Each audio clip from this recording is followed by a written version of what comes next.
3회 예상 줄거리. 유스티티아는 다시 한번 판단을 잘못해서 선량한 한다운 형사를 죽이면서 다시 한번 바엘의 노여움을 사고 처벌에 불복하면 죽음을 면치 못하는 이런 상황이 돼버렸어요. 이건 뭐 상황이 유스티티아는 덤벙대는 성격 아닌가 싶네요. 이거 벌만 받다가 다시는 지옥으로 못 가지 싶은데요. 이거 처벌이 또 사람 10명인데 10명 더해서 20명 해버리면 유스티티아 아주 난감할 것 같은데 이거 큰일입니다. 이래나 저래나 임무를 완수하지 못해도 죽고 처벌에 불복하면 죽고 어차피 처벌을 받고 임무를 완수해야 지옥으로 갈 수 있다는 이야기이네요. 유스티티아도 할 말이 있긴 있죠. 아니, 자기가 사람 죽였다고 3명이나 죽였다고 해서 믿고 한 행동인데 이거 참 한다운 형사에게 한 방 맞은 기분이겠어요. 강빛나가 말한다. 저도 저 형사에게 사기당한 거니 처벌은 너무한 거 아닌가요? 바엘은 넌 그게 거짓인지 진실인지 알아보고 했어야 하는데 그런 것도 확인하지 않고 임무를 수행한다. 말이야. 내가 해야 하는 임무는 아주 막대한 것이다. 너의 실수가 죄 없고 억울한 사람이 희생될 수 있으니 잘 확인해보고 임무를 완수해야 한다. 넌 앞으로 10명에서 20명을 채우고 오도록 하여라. 이건 너무한 처벌입니다. 지금도 너무 많아서 힘들어요. 적당한 처벌을 내려주세요. 20명은 너무합니다. 일단 죄 없는 사람을 죽였으니 다시 살려주되 내가 아끼는 한 가지를 포기해야 할 것이야. 더 이상의 자비는 없다. 앞으로 실수한다면 더한 처벌을 내릴 테니 정신 차리고 임무를 수행하도록. 그리고 나서 바엘이 주변에 신비한 공기들을 끌어들이면서 기압을 모으고 자신의 에너지와 합친 다음 죽은 사람의 시체에 다시 주입을 하니 죽었던 형사가 상처가 치료되면서 쿨럭쿨럭 주변에 깨끗해지면서 바엘의 모습도 희미하게 사라진다. 사라지며 그 사람은 내가 저지른 일을 기억 못할 터이니 산책을 계속하거라 라고 말하면서 사라진다. 일어난 한다운 형사는 강빛나를 보고 제가 왜 누워있죠? 잠시 기억이 없는데요 라고 말한다. 그 말을 들은 강빛나는 어제 먹은 술이 아직 안 깬 것 같으니 산책을 좀 하고 해장을 하러 가자고 말한다. 그리고 한마디 더 어제 3명을 죽였다고 얘기하던데 말해줄 수 있어요? 라고 묻는다. 한다운 형사는 제가 술을 먹고 괜한 소리를 했네요. 아무것도 아니니 신경 쓰지 말아주세요 라고 말한다. 강빛나는 말하기 싫으면 하지 마시고 연쇄 살인범에 대해서 알려주세요. 그건 꼭 알려주세요. 그건 제가 생각해보고 알려드리겠어요. 함부로 얘기할 수가 없을 같아요. 참 내가 더 높은 기관인 것 같은데 그걸 말을 못해주네 라고 속으로 생각한다. 식당 안에서 만도와 같이 식사를 하러 들어갔는데 이하롱이 강빛나를 보고 배에 칼을 들이대면서 야, 우리 구면이지라고 말을 했지만 칼 끝에서 느껴지는 그 에너지가 아는 에너지인데 생각하는 찰나에 강빛나가 말을 한다. 너 진정 내 몸에 칼을 댄 거야? 라고 말을 한다. 이하롱은 한산한 느낌을 받으며 유스티티아님 정말 죄송합니다. 못 알아보았습니다.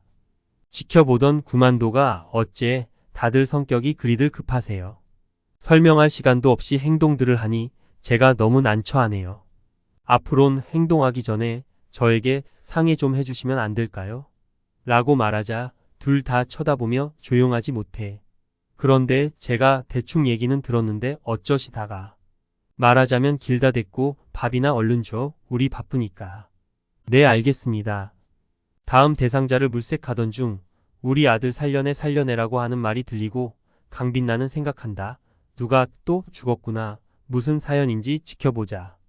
그래 가서 사연을 들어보자. 여기 상황이 좋지 않은데 상갓집에서 듣기도 그렇고 일단 조문을 하면서 살짝 운을 띄워봐야겠다. 조문을 하고 좀 주변이 조용해지자 제가 좀 이 상황을 해결할 수 있을 것 같아요. 무슨 사연이라도 있나요? 라고 묻자 여자는 기다렸다는 듯이 자기의 억울함을 호소한다. 죽은 사람은 제 남편이고 시어머니가 제가 남편을 죽였다며 저렇게 시간만 나면 절 힘들게 하네요. 그리고 남편이 죽으면서 아들 앞으로 남겨준 보험금마저 가져가시려고 하니 저와 아들은 어떻게 해야 할지 억울해요. 또 아이도 저랑 살지 못하게 자기 손주라면서 자기가 키운다고 그래요. 저는 어떻게 해야 하나요? 라고 통곡하면서 이야기를 한다. 그런데 어쩌다가 남편분은 사고이신가요? 네, 그날 감기 몸살인데도 그렇게 약을 먹었으니 괜찮다며 운전을 하고 가다가 몸살 기운과 약 기운에 졸음운전을 했나 봐요.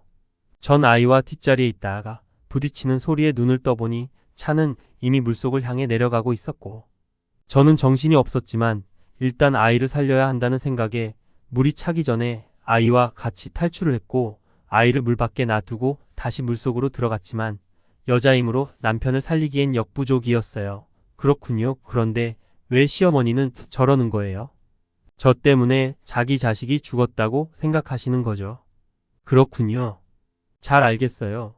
지금은 잘 장례 치르시고 장례 치르고 나서 제가 도울 일 있으면 도와드릴게요. 하지만 이번에는 좀 신중하기로 했다. 이번에도 한 사람 말만 듣고 했다가 실수를 할 수 있으니 이제 다른 쪽도 들어볼까 하며 다음날 시어머니를 찾아간다. 안녕하세요. 누구시오? 어제 들어보니 며느리가 막 아들을 죽였다 하고 손주도 데려가시고 그래서 무슨 사연이 있나 싶어서요.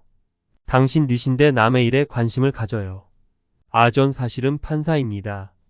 억울한 사람들 생기면 안 되니까요. 아이는 어디 있어요? 난 몰라. 사람들이 내가 키우면 안 된다고 해서 고아원에 맡겼어. 네? 뭐라고요? 얼마나 됐다고 고아원에 맡겨요? 나랑 있는 것보단 거기가 더 나아요. 그럼 차라리 엄마에게 나 두시지 왜 데려와서 고아원에 맡기시나요? 난 몰라요 할 말도 없고요. 아니 그래도 뭐라도 말씀을 해주셔야 손주를 키우시던지 하죠. 엄마한테서 아기를 데려와도 요즘은 법적으로 안 돼요. 할머니가 생각에 잠긴다. 잠시 후에 입을 뗀다. 우리 아들이 죽기 며칠 전에 나를 찾아왔어요. 와서 하는 말이 자기가 바빠서 집에 잘못 들어가고 늦게 들어가면 아이의 학대 의심이 된다는 거예요. 그리고 돈을 그렇게 막 쓰고 다닌다고 하더라고요. 그렇게 갖다 줘도 돈이 부족하다고 그래서 조만간에 이혼하고 저한테로 아이와 같이 온다고 했는데 지금 저렇게 죽어서 왔으니 내 속이 얼마나 타겠어요. 그런데 아이를 지키려면 아무도 찾지 못하는 곳에 데려가야 될 것 같아서 고아원으로 보냈어요. 그리고 그곳은 제가 후원하는 고아원이니 내가 데리고 있는 것보다 나을 거예요. 말을 들은 후 강빛나는 생각에 잠긴다.